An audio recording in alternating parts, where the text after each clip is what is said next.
네, 고린도전서를 꽤 긴 시간 동안 이렇게 앞에서부터 1장 1절부터 시작해서 오늘 마지막 16장 마지막 절 말씀까지 보게 되었습니다.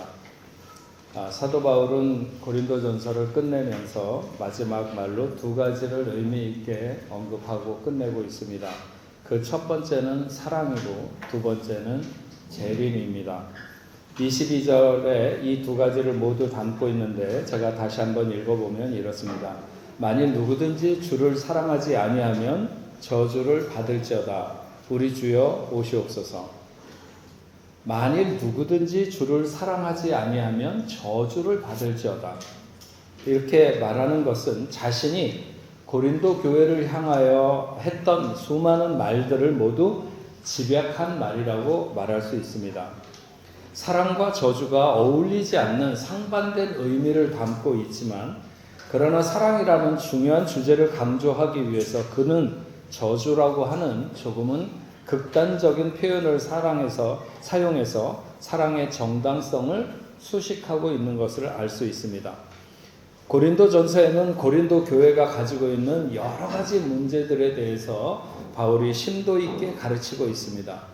그들이 안고 있는 어떤 분쟁의 문제, 세상 법정을 향하는 문제, 결혼을 비롯한 가정사의 문제, 우상의 재물에 관한 문제, 성령의 은사에 관한 문제, 질서에 관한 문제, 부활에 대해서 등 수많은 주제들을 상세하게 바울이 가르칩니다. 하지만 그렇게 많은 교훈 중에서 우리는 고린도전서 13장 사랑에 대한 말씀을 뛰어넘는 그 어떤 말씀도 찾기가 어렵습니다. 단지 사랑에 대한 표현만을 주옥같이 해놓은 것이 아니라 복음에 대한 본질이 사랑에 있음을 너무나도 명확하게 밝히고 있는 것입니다. 그래서 고린도전서 13장의 이 사랑장, 이것이 있어서 고린도전서가 가장 빛난다, 이렇게 말할 수 있습니다. 돌스토이의 우화집에 나오는 이야기 중에 이런 게 있습니다. 어느 날 돌스토이가 여행을 하는 중에 한 주막에 들러서 하룻밤을 머물고 그 다음날 길을 떠나려고 하는데 그때 집에 병중에 있었던 어린 딸이 하나 있었는데, 돌스토이가 가지고 있었던 빨간 가방을 가지고 싶다고 자기 어머니에게 조르면서 우는 것이었습니다. 그것을 본 돌스토이는 자신이 지금 여행 중이고 그 가방 안에는 짐이 들어있기 때문에 집에 돌아와서 짐을 모두 빼놓은 다음 그 가방을 그 아이에게 주리라, 이렇게 생각을 하고 집에 돌아와서 그 가방을 비워 얼마 후에 그 주막을 다시 찾아갔는데, 그때 그 아이는 이미 죽어서 묘지에 묻힌 뒤였습니다. 돌스토이는 그 아이의 무덤을 찾아가서 자신의 가방을 그 무덤 앞에 놓고 비석을 세워주게 됩니다. 그리고 그 비석에 이렇게 썼다고 합니다. 사랑은 연기하지 말라. 무슨 그 탤런트가 연기하는 것처럼 연기하지 말라는 게 아니라 사랑을 미루지 말라, 이런 뜻이죠. 돌스토이는 자기의 사랑이 너무 지각을 했구나 라고 하는 것을 생각한 것입니다. 그리고 그것이 얼마나 마음 아픈 대가로 돌아오는가 하는 것을 일깨워 줍니다. 우리가 살아가면서 행하는 많은 일들이 있지만 뒤로 미루지 말아야 될 가장 중요한 것은 사랑하는 것입니다. 며칠 전 우연히 제가 핸드폰 영상에서 부산 수영로 교회에 예전에 목사님이셨던 정필도 목사님의 짧은 설교가 어떻게 뜨게 됐는지 모르겠지만 그렇게 떴는데, 거기에 보니까 그분이 사랑이 없으면 아무것도 아니다, 이런 것을 하는 영상이었습니다. 사랑이 없으면 그 어떤 은사도 다 아무것도 아니다, 그러면서 정말 아무것도 아니다. 그는 자기 주변에 있던 어떤 사람 중에 정말 얄미운 사람이 있었다는 거예요. 제가 목사의 촉으로 볼 때는 아마 목사가 아니었을까 이렇게 생각하는데, 어쨌든 그 목사님이 굉장히 얄미운 사람이 있었는데, 정말 그렇게 야비하고 그렇게 미울 수가 없어서 자칫 그 사람 때문에 자신이 사랑을 잃어버릴 뻔했다는 것입니다. 그래서 이 목사님이 자기가 가진 것 중에서 가장 좋은 것이 뭘까? 이렇게 생각을 해서 그것을 하나 골라가지고 그것을 잘 포장해서 그에게 선물을 주었다고 하는 것입니다. 정말 미운 놈에게 떡 하나 더 준다는 말처럼 그렇게 얄미운 사람에게 가장 좋은 것을 선물하면서 자신의 마음이 미움으로부터 멀어질 수 있었다, 이런 말씀을 하는 것을 들었습니다.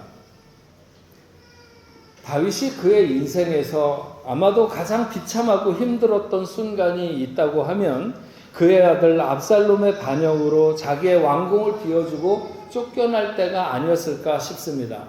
그때 사무엘하 15장 13절 이하에 보면 이스라엘의 인심이 다 압살롬에게로 돌아갔더라, 이렇게 말합니다. 그러니까 대세가 이미 다윗에게서 그의 아들 압살롬에게로 권력의 축이 넘어갔다고 사람들이, 나라의 백성들이 다 받아들였다는 것입니다.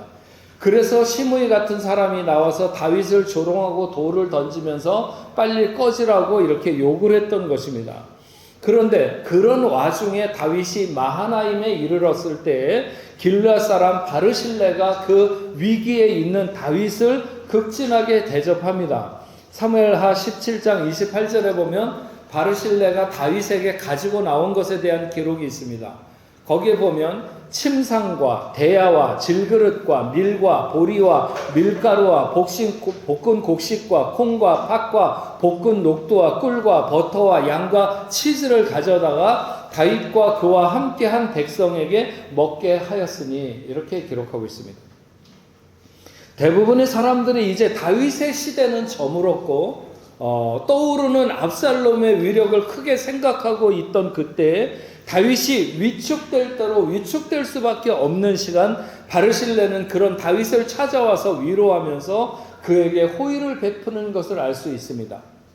다윗의 인생에서 그 순간이야말로 정말 누군가의 사랑이 절실하게도 필요했는지 모릅니다. 하지만 누구든 그런 시간에 사랑은 용기가 필요하고 위험을 감수하는 깊은 사랑이 있을 때 행할 수 있지 아무나 나설 수 있지는 않은 것입니다. 또한 상대방에 대한 믿음이 이런 일을 감행하게 한다고 볼 수 있죠. 다윗의 입장에서 볼 때 그때 바르실레의 그런 마음의 호의가 얼마나 그에게 용기가 되고 큰 힘이 되었을까 하는 것은 말할 필요도 없습니다. 그래서 다윗은 자기가 아들의 난을 제압하고 다시 환궁하게 될 때 바르실레에게 왕궁으로 같이 가자. 내가 평생에 너를 이렇게 받들면서 부모와 같이, 바르실레가 나이가 많았을 테니까 그렇게 하면서 살겠다, 이렇게 얘기를 하죠. 예.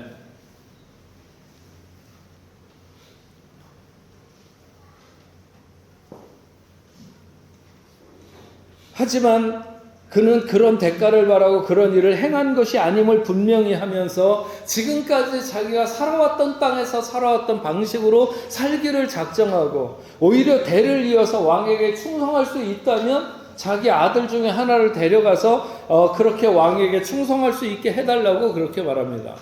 다윗이 든든한 왕권을 가지고 있을 때는 꼼짝하지 못하던 시므이 같은 사람은 왕이 실각했다는 사실을 알자마자 왕에게 대들고 왕에게 저주를 퍼부었습니다. 그리고 그 왕이 다시 복권해서 왕궁으로 돌아올 때는 가장 먼저 달려와서 목숨을 구걸하게 되죠. 세상을 이렇게 살면 안 되는 것입니다. 그러나 바르실레는 다윗이 가장 연약한 순간 정말 한 재산을 가지고 와서 여전히 그가 자기의 왕임을 고백하며 그를 높이게 됩니다. 그리고 다윗이 다시 왕권을 회복해서 돌아올 때 왕이 대접하겠다고 같이 가자고 하는 그 왕궁을 마다하고 그는 뒤로 물러나는 것을 알 수 있습니다. 비록 이 사랑이 남녀의 사랑은 아니지만 사랑이라고 하는 것은 이렇게 누군가 연약할 때 다가서는 이런 모습이어야 하는 것이죠. 사도 바울이 오늘 말씀에서 만일 누구든지 주를 사랑하지 아니하면 그 사랑의 대상을 명확하게 하고 있습니다. 부활하신 주님께서 디베랴 바닷가에 나타나셔서 베드로에게 물으셨습니다. 요한의 아들 시몬아, 내가 이 사람들보다 나를 더 사랑하느냐? 베드로는 분명 당황스러웠을 것입니다. 왜냐하면 그처럼 나를 사랑하느냐고 직접 물으셨기 때문입니다. 그렇지만 주님께서 이 사람들보다 나를 더 사랑하느냐고 물으신 것은 그나마 베드로에게 위안일 수 있습니다. 이 사람들보다 나를 더 사랑하느냐고 하는 것은 이 사람들이 나를 사랑하는 것보다, 그러니까 주위에 있었던 안드레나 뭐 요한이나 여러 제자들이 나를 사랑하는 것보다 네가 나를 더 사랑하느냐는 질문일 수도 있고, 아니면 네가 이 사람들을 사랑하는 것보다 나를 더 사랑하느냐, 이 사람들을 사랑하는 것보다 나를 더 사랑하느냐는 물음일 수도 있고, 그것도 아니라면 네가 이 모든 것, 고기 잡는 배라든지 아니면 여러 가지 그물이라든지 이 포함한 모든 것들을 사랑하는 것보다 나를 더 사랑하느냐 하는 물음일 수도 있지만, 세 가지 중에 하나를 묻는 것이라고 본다면 그 중에 첫 번째가 가장 근접한 물음이셨을 것입니다. 그러니까 다른 제자들이 나를 사랑하는 것보다 네가 나를 더 사랑하는 것이 진짜 더 사랑하느냐 이렇게 묻는 거죠. 그러니까 베드로는 다른 것은 몰라도 그냥 주님이 그렇게 물으실 땐 잘 모르지만 그래도 다른 사람들보다는 내가 더 주님을 사랑한다고 말할 수 있는 자신이 있었습니다. 비록 자기가 나를 사랑하느냐는 그런 주님의 질문이 당황스럽지 않은 것은 아니지만 다른 사람들이 주님을 사랑하는 것보다야 내가 더 주님을 사랑한다고 말할 수 있고 그것은 자신할 수 있었습니다. 그래서 베드로는 주님 그러하외다. 내가 주님을 사랑하는 줄 주님이 아시나이다 했습니다. 그런데 주님이 또 물으셨습니다. 요한의 아들 시몬아, 내가 나를 사랑하느냐? 뭔가 자신의 대답이 충분치 않았다고 생각하셨는지 다시 네가 나를 사랑하느냐고 물으셨습니다. 이번에는 이 사람들보다라고 하는 그런 전제도 치우고 그냥 물으셨습니다. 그래서 예수님은 다른 사람들과의 관계에서가 아니라 예수님 자신과 베드로 사이의 관계를 묻고 있는 것입니다. 문제의 핵심은 다른 것과의 비교의 차원이 아니라 베드로가 예수를 진정으로 사랑하느냐 하는 1대1의 차원의 관계에 있는 것이죠. 베드로는 자신할 수 없는 그런 막막한 가슴으로 대답할 수밖에 없었습니다. 주님 그러하니이다. 내가 주님을 사랑하는 줄 주님께서 아시나이다. 주님은 베드로가 그렇다고 대답을 하고 그것을 주님께서 아신다고 대답했음에도 불구하고 멈추지 않고 세 번째 질문을 또 하십니다. 요한의 아들 시몬아, 네가 나를 사랑하느냐? 베드로는 진짜 근심하며 대답했습니다. 주님 모든 것을 아시오니 내가 주님을 사랑하는 줄을 주님이 아시나이다. 베드로는 더 이상 뒤로 물러설 곳이 없을 만큼 코너에 몰렸고, 그래서 내가 주를 사랑한다고 하는 그 말보다는 주께서 아신다는 그런 그 말의 종속절로 주를 사랑한다는 그런 말을 하고 있는 것이죠. 내가 주님을 얼마나 어떻게 사랑한다고 하는 것은 다 확신할 수 없는 것이고, 그 모든 것에 대해서 주님이 아신다고 하는 그 말에 초점이 있는 것이죠. 왜냐하면 아마 이때쯤은 자기가 주님을 부인했던 그 계집종 앞에서 부인했던 세 번의 기억이 분명히 그에게 났을 것입니다. 그러니까 자신이 없었던 것이죠.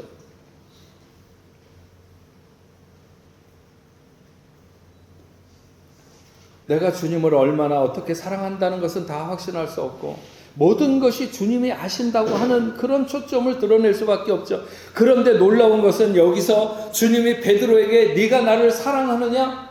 네가 나를 사랑하느냐? 두 번째 물으실 때까지는 아가파스메, 아가파적인 사랑으로 나를 사랑하느냐? 이렇게 물었습니다. 아가페는 우리가 아는 대로 신적이고 숭고하고 헌신적인 완전한 이타적인 사랑으로 나를 사랑하느냐고 묻고 있는 거죠. 반면에 베드로는 그런 아가페적인 사랑으로 대답하지 못하고 필로스적인 대답을 하는 것입니다. 그런데 세 번째 물으실 때 주님은 아가페스메라고 묻지 않으시고 필레이스메, 인간적이고 조건적이고 어떤 친근한 우정적인 그런 사랑으로 세 번째는 물으셨습니다. 아가페스메와 필레이스메가 서로 다 차이가 나는가 차이가 나지 않는가 뭐 이런 여러 가지 견해가 있습니다. 그러나 적어도 베드로에게 말씀하신 것처럼 내 양을 먹이라, 내 양을 치라, 내 양을 먹이라는 말씀과 연결시켜서 생각한다면 우리에게 좀 더 깊이 생각하게 하는 것은 하나님을 사랑한다는 것은 물론 그분을 사랑해서 그분에게 사랑을 고백하고 그분을 위해서 헌신하고 그분의 몸된 교회를 위해 섬기고 봉사하는 것, 이런 것들을 다 말하는 것이겠지만, 그러나 주님이 궁극적으로 우리에게 하나님의 사랑에 대해서 우리가 이해하기를 원하는 것은 어떤 것일까? 그것은 다른 사람을 사랑하는 것으로 우리는 하나님의 사랑을 완성할 수 있다고 하는 것이죠. 여러분은 하나님을 어떻게 사랑합니까? 하나님이 우리가 하나님의 사랑을 이해하기를 정말 원하시는 것이 어떤 것일까요? 그것은 다른 사람을 사랑하는 것에서 나를 사랑하는 것을 완성하기를 원하는 것입니다. 그래서 첫 번째, 두 번째는 아가페스메라고 물으셨던 질문을 세 번째 바꿔서 필레이스메라고 바꾸어 물으신 것이 아닌가, 이런 생각을 합니다. 마태복음 18장 5절에 이런 말씀이 있습니다. 누구든지 내 이름으로 어린 아이 하나를 영접하면 곧 나를 영접함이니 누구든지 나를 믿는 이 작은 자 중에 하나를 실족하게 하면 차라리 연자 맷돌을 그 목에 달려서 깊은 바다에 빠뜨리는 것이 나으니라. 어린아이 하나를 영접하면 곧 나를 영접하는 것이고, 이런 어린아이 하나를 실족하게 하면 그 사람은 차라리 연자 맷돌을 목에 달려서 바다에 빠뜨리는 것이 낫다고 하는 것은, 오늘 본문에서 주를 사랑하지 아니하는 자는 저주를 받을 것이라고 하는 말씀에 적합한 것이죠. 고린도 교회 안에 있는 문제의 대부분은 정말 주님을 깊이 사랑하는 것이라면 해소되지 않을 것이 거의 없습니다. 그렇지 않고 그 문제가 계속 존재하는 것은 주님을 그만큼 깊이 사랑하지 못하기 때문에 남는 문제인 것이죠. 그래서 사도 바울은 복음의 가장 깊은 정수는 사랑이라고 말하고 있는 것입니다. 만약 그 복음의 근원 되시는 주님을 사랑하지 않는 것은 이미 그 심판의 도끼가 발등에 놓였다는 것입니다. 그래서 그는 주를 사랑하지 않는 자는 저주를 받을 것이라 거리낌 없이 바울은 그렇게 선언하고 있는 것이죠. 앞에서 정필도 목사님 말씀도 이야기했지만, 정말 사랑이 없으면 우리의 신앙생활은 아무것도 아닙니다. 아무리 큰 은사를 행하고 방언을 말하고 예언을 해도 사랑이 없으면 아무것도 아닙니다. 지난 주 중에 잠을 자는데 밤에 핸드폰이 울려서 잠이 깼습니다. 받으니까 끊어졌는데, 이렇게 보니까 지난번 그 캐나다에 가서 집회했던 그 교회 목사님이 전화를 하신 거예요. 그래서 제가 다시 밤중에 전화를 했습니다. 그랬더니 자기가 그 시차 때문에 자는 시간을 모르고 전화를 했다고, 죄송하다고, 그래서 괜찮다고 그러면서 왜 전화를 하셨냐고 그랬더니, 지난번 오셔서 집회를 하는데 병든 자들을 위해서 기도해 주시고 그랬는데 어떤 병자가 나았다고 연락이 왔고, 또 무슨 암 환자가 나았다고 하면서 연락이 왔다고, 그 소식을 저에게 전해주려고 전화를 하셨다는 거예요. 그래서 뭐 잠결이기도 하고 그래서 감사하다고 그러고 이제 끊었습니다. 어제 한국에 있는 아내에게 그 카톡이 와서 소식을 들었냐는 거예요. 그래서 누가 아마 그 캐나다에 있는 분이 우리 집 사람에게 이렇게 카톡을 보내가지고 알려줬나 봐요. 그러면서 직장암 4기인 사람이 완전히 나았다고 하면서 그런 얘기를 이제 전해 들었다는 거예요. 그러면서 제 아내가 자기가 참 괜찮은 분하고 사는데 잘 모시지 못해서 미안하다, 뭐 이런, 저 알면 됐다 그러고 하여튼 어저께 전화를 끊었는데, 암 환자가 고침을 받고 또 그 어떤 은사의 역사가 우리의 삶에서 나타난다 할지라도 우리의 삶의 모든 해명이 주를 사랑하는 것에 있지 않다면 그것은 아무 소용없는 일입니다. 사랑은 언제까지나 떨어지지 아니하되 예언도 패하고 방언도 그치고 지식도 패하리라. 우리는 부분적으로 알고 부분적으로 부분적으로 예언하니 온전한 것이 올 때는 부분적으로 하던 것이 패하리라. 주를 사랑하고자 함이 여러분들의 가장 큰 삶의 동력이 되고 완성이 되기를 바랍니다. 오늘 말씀의 사랑과 더불어 하나 더 의미 있게 마지막으로 하고 있는 말씀은 우리 주여 오시옵소서 하는 것입니다. 사랑이 고린도 교회를 향한 모든 교훈을 집약시켜 놓은 것이라면 우리 주여 오시옵소서 하는 것은 고린도 교회와 그 초대교회 모든 사람들의 소망을 한마디로 축약시켜 놓은 것입니다. 만약 누군가가 사랑에 입각해서 정말 주님을 깊이 사랑하고 살아가고 있다면 그가 내다보며 소망하는 것은 오직 한 가지로 귀결될 수밖에 없습니다. 그것은 주님 다시 오시기를 기다리는 것입니다. 이 시대가 그렇게 희망적이지 못하고 절망적이라고 생각되는 것은 사람들이 너무 죄악에 물들어서가 아닙니다. 악으로 달려가는 시대는 어느 시대에나 다 있었습니다. 그런데 설령 그런 세상이 그렇게 흘러간다 하더라도 그 중에 어떤 경건하고 하나님의 사랑에 붙들린 사람들은 하나님의 나라를 소망하며 주님 다시 오실 날을 기다리는 슬기로운 다섯 처녀와 같이 그렇게 항상 기다리는 것입니다. 예수께서 이 땅에 오실 때 비록 헤롯 왕은 기다리지 않았지만, 비록 권세자들은 주님이 오시는 것을 몰랐지만 그래도 많은 사람들이 주님이 오실 날을 기다렸고, 그래서 주님 오실 때 그들은 기쁨으로 주님을 맞았습니다. 하지만 불행한 것은 이 시대가 더 이상 사람들이 주님 오실 날을 기다리지 않는다고 하는 것이죠. 물론 아합의 탄압을 받던 시대에 하나님이 자기의 사람들을 숨겨두었듯이 이 시대에도 그렇게 감춰두신 믿음의 사람들이 어디엔가 틀림없이 있다고 생각합니다. 하지만 오늘 우리는 과연 얼마나 주님 우리에게 오시옵소서 하고 기다리는가 하는 것이죠. 주님 오늘 오셔야 되겠습니까? 조금만 더 있으시다가 오시면 안 되겠습니까? 아직 준비가 잘 안 끝났는데, 그렇게 말하고자 하는 사람들이 믿는 사람들 가운데서도 태반이라고 하는 것이죠.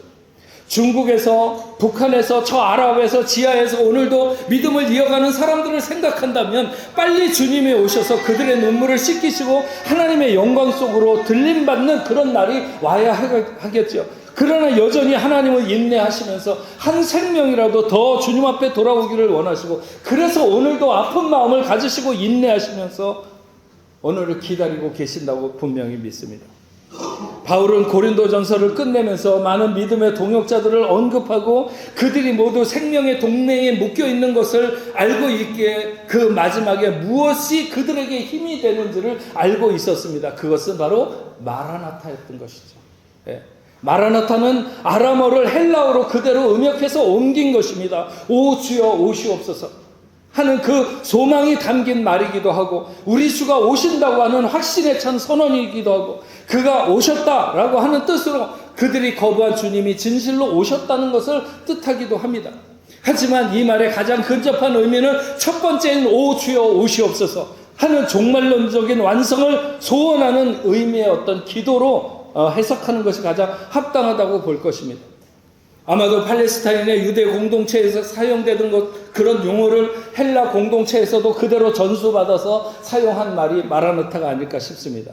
그러니까 무슨 할렐루야나 아니면 아멘처럼 그리스도인들에게 보편적으로 부끄럽지 않게 사용된 언어였던 것으로 보여집니다. 조금만 세상에 우월할 것이 있으면 사람들은 우리 주여 오시옵소서 하는 것을 부끄러워하는 시대입니다. 그러나 그렇게 해서 하나님의 마음의 슬픔을 드리지 말고, 우리가 무엇을 하면서 살든지 재산이나 지위나 아니면 어떤 재주나 가능성을 가지고 있어도 우리의 삶에서는, 우리의 소원에서는 늘 주님 오시옵소서, 마라나타가 우리의 모든 보편적 소망이 되는 그런 믿음의 공동체 일원들이 다 되어야 될 줄로 믿습니다. 가끔 가다 보면요, 어떤 단합이 잘 되는 팀을 보면 단합된 제스처와 구호 같은 것들이 있어요.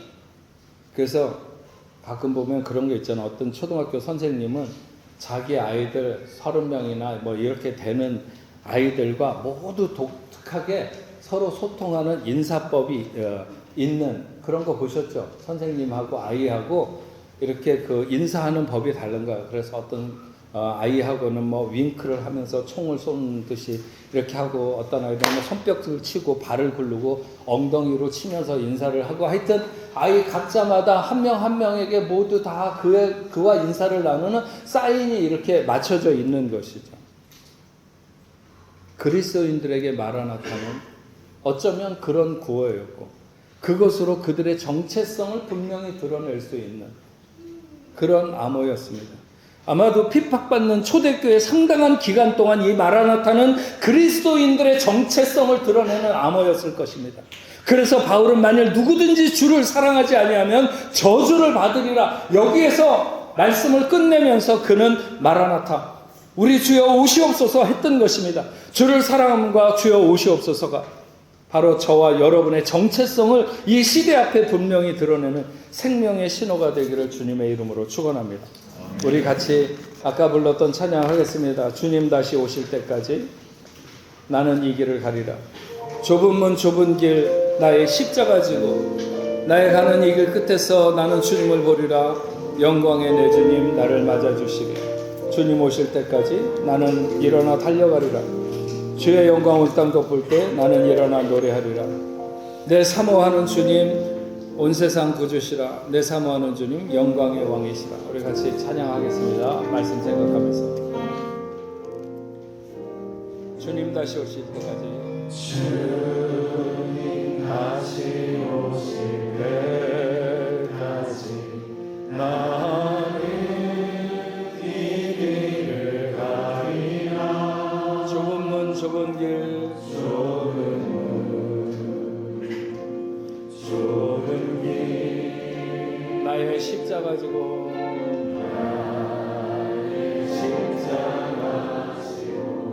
나의 가는 이 길 끝에서 나의 가는 이 길 끝에서 나는 주님을 보리라. 영광의 내 주님 영광의 내 주님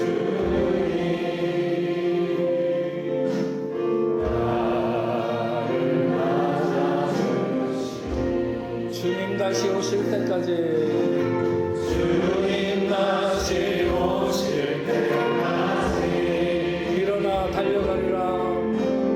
나는 일어나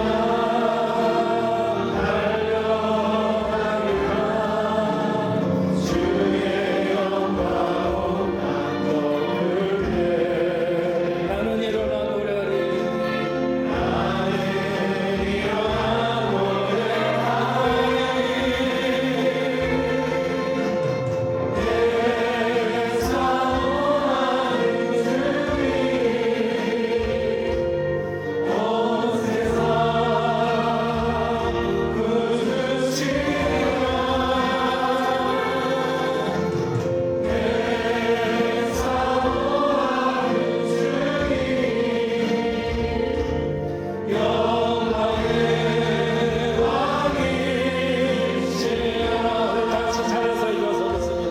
다시 한번 주님 다시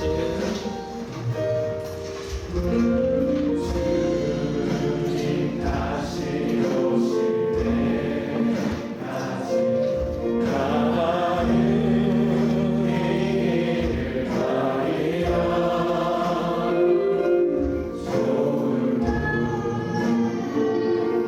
좁은 길 나의 십자가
사랑으로 모든 것을 해명되는 그런 삶을 오늘 살아가고 있습니까? 여러분들이 무엇을 하면서 사랑하든지 만약 사랑으로 살지 않는다면, 사랑이 없다면, 사랑이 아니라면 그것은 아무것도 아닐 것입니다. 오늘 우리가 주님을 어떻게 사랑하겠습니까? 물론 주님 앞에 직접 사랑한다고 고백할 수도 있고 주님이 원하는 일을 행할 수도 있습니다. 그러나 어쩌면 주님이 그 사랑의 완성은 우리가 우리 주변에 있는 이웃을 사랑하는 것으로 하나님 사랑이 완성된다고 하는 것을 우리에게 알려주시는데, 우리가 사랑으로 살기를 다시 한번 결단하는 이 시간 되기를 원합니다. 그리고 마라나타, 주님 오시옵소서. 주님 오시는 것만이 내 생의 유일한 소망이고 의지이고 바라는 것인 것을 오늘 우리가 고백하면서 하나님 앞에 서야 되지 않겠습니까? 사랑으로 해명되는 삶, 마라나타로 아버지 하나님 기다리는 삶, 그런 삶이 될 수 있도록 이 시간에 마음에 결단하면서 우리 주여 한번 외치고 다같이 통성으로 기도하겠습니다. 주여 아버지 하나님, 오늘 아버지 하나님 당신의 사랑으로 귀한 삶이다. 아버지 하나님의 한 말씀으로 아버지 하나님 다시 한번 우리를 부르심을 감사합니다. 하연 아버지 하나님, 우리의 삶이 아버지 하나님 마라나타 주님 오시옵소서. 또한 아버지 하나님 사랑으로 해명되는 삶을 살아가고 있는 아버지 하나님, 우리로 하여금 알게 하시고 아버지 하나님 인정으로 결단하며 내가 지금까지 그렇게 살아오지 못하는 삶의 여정을 다시 한번 아버지 하나님 우리가 말씀을 사랑하며 살아가는 아버지 하나님 그런 귀한 삶이 될 수 있도록 오 주여 도와주시옵기만을 간절히 바랍니다. 아버지 하나님 당신의 사랑하는 진정으로 아버지 하나님 사랑으로 아버지 하나님 아버지 하나님의 용감한 아버지 하나님 그러한 아버지 감동적인 사랑을 살아가는 하나님의 자녀들 마지막 때에 주여 오시옵소서. 아버지 주여 오시옵소서. 마라나타 마라나타 아버지 하나님만이 아버지 하나님의 사랑을 그렇게 하면서 주여도 주시옵기만을 간절히 바랍니다. 주님같이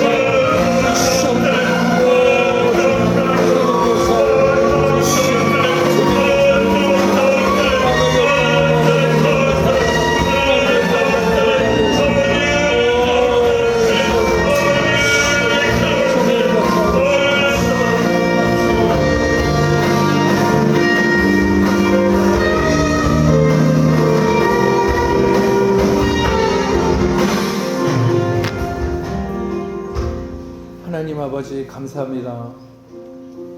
오늘 이 거룩한 날에 저희들 하나님 앞에 나와서 예배하며 오늘도 고린도전서 그 마지막 정말 그 피날레에 사도 바울은 사랑이 중요하고 또 주님을 기다리는 소망이 중요하다고 언급하면서 말씀을 끝내고 있는데, 오늘 이 시대에 우리의 삶의 초점도 여기에 있게 하여 주옵소서. 우리가 무엇을 하며 살든지 사랑하지 않는다면 그것은 아무 유익이 없는 것일 것입니다. 결국 아버지 하나님, 우리가 우리의 주변을 사랑함으로 하나님 사랑을 완성할 수 있다면 우리가 아버지 하나님 우리의 삶이 다 그것으로 해석되는 삶을 살아갈 수 있도록 주여 도와주시옵시고, 우리가 비록 많은 것을 쌓아놓고 살지는 못해도 아버지 하나님 우리의 소망은 분명하게 마라나타 주님 오시옵소서. 오늘도 기다리고 늘 기다리는 그런 삶을 살아가는 하나님의 자녀들 다 되게 하여 주시옵소서. 오늘도 하나님 앞에 나올 때 아버지 하나님 저들이 귀한 예물을 올려드렸습니다. 하나님 흠양하시고 저들이 드린 11조와 감사 예물과 선교 헌금과 주일 헌금 여러 가지 모양으로 하나님 앞에 올려드린 그 예물들 하나님 흠양하여 주시옵시고, 아버지 하나님 저들의 가정과 저들의 직장생활 저들이 하는 모든 일 학업 외에도 하나님 함께하여 주시옵시며, 우리 교회도 이 땅에 아버지 하나님 주관하는 영혼들을 구원하는 구원의 방주가 될 수 있도록 주님 도와 주시옵소서. 은혜와 사랑이 많으신 하나님, 특별히 우리가 함께 선교하고 있는 저 아프리카 땅, 또 중동, 유럽의 여러 곳에 아버지 하나님 함께하여 주시옵시고, 우리가 기도하면서 또 헌금하면서 함께 도와서 이 마지막 때 우리에게 주신 사명을 잘 감당하는 선교 공동체가 되도록 하나님 인도하여 주시옵소서. 하나님 아버지, 당신의 사랑하는 자녀들 중에 정말 인생의 힘으로 해결할 수 없는 어떤 문제들, 어려운 문제들을 만났거나 혹시 육신의 질병으로 인하여 고통받고 있다면 이때 더욱 우리의 믿음이 순결하게 드러나야 되는 시간인 줄로 믿습니다. 하나님 찾아가 주시고 한 명 한 명 어루만져 주시옵시고 능력의 그 손길로 여호와 하나님 역사하여 주셔서 예수의 이름으로 모든 질병이 물러가게 하시고 모든 고통의 문제들이 해결되는 귀한 역사를 허락하여 주시옵기만을 간절히 바라옵고 원합니다. 그래서 오직 하나님께만 영광 돌리게 하여 주시옵소서. 저들의 마음의 소망이 무엇인지는 주님만이 잘 아십니다. 우리는 필요해서 구하지만 주님은 유익한 것으로 허락하시는 줄 믿사오니 아버지 하나님이여 각자에게 있어야 될 것들로 하나님 넉넉하게 채우셔서 비록 아버지 하나님 메마른 땅을 살아간다 할지라도 아니면 풍랑이는 바다와 같은 곳을 걸어간다 할지라도 하나님이 보호하시고 인도하심으로 인하여 넉넉히 승리하는 하나님의 귀한 자녀들 다 되게 하여 주시옵소서. 하나님 오늘 당신의 사랑하는 자녀들 중에 처음 이 자리에 와서 함께 예배드린 당신의 사랑하는 자녀들 또 오래간만에 함께 나와서 예배하는 하나님의 귀한 자녀들이 있습니다. 하나님 저들을 추적하시며 저들과 함께하여 주시되 한상민, 최존, 최주수아, 진희, 윤진, 윤기수, 이호림, 김우아, 황서영, 김경희, 김미수, 파브리스, 김수아 아버지 하나님 사랑하는 귀한 자녀들 함께하여 주시옵시고 저들을 사랑하시는 하나님의 손길이 저들의 걸어가는 인생길의 구석구석에서 섬세하게 미칠 수 있도록 주여 도와주시고 하나님의 은혜를 마음껏 누리는 복된 삶이 될 수 있도록 하나님 인도하여 주시옵기만을 간절히 바라고 원합니다. 우리 뽕네프 성도들 여러 곳에 여름을 맞아서 흩어질 텐데 또 흩어져 있는데 하나님 그들이 다시 돌아오는 시간까지 안전하고 건강하게 보호하여 주시옵소서. 이제는 우리 주 예수 그리스도의 은혜와 하나님 아버지의 크신 사랑과 성령님의 감화 감동으로 교통하심이 오늘 하나님 앞에 나와 예배하는 당신의 사랑하는 자녀들과 저들의 가정과 직장과 두고 고국에 세계 만방에 흩어져 복음을 전하는 모든 선교사들과 그 사역지 위에 이제로부터 영원토록 함께 있을지어다. 아멘.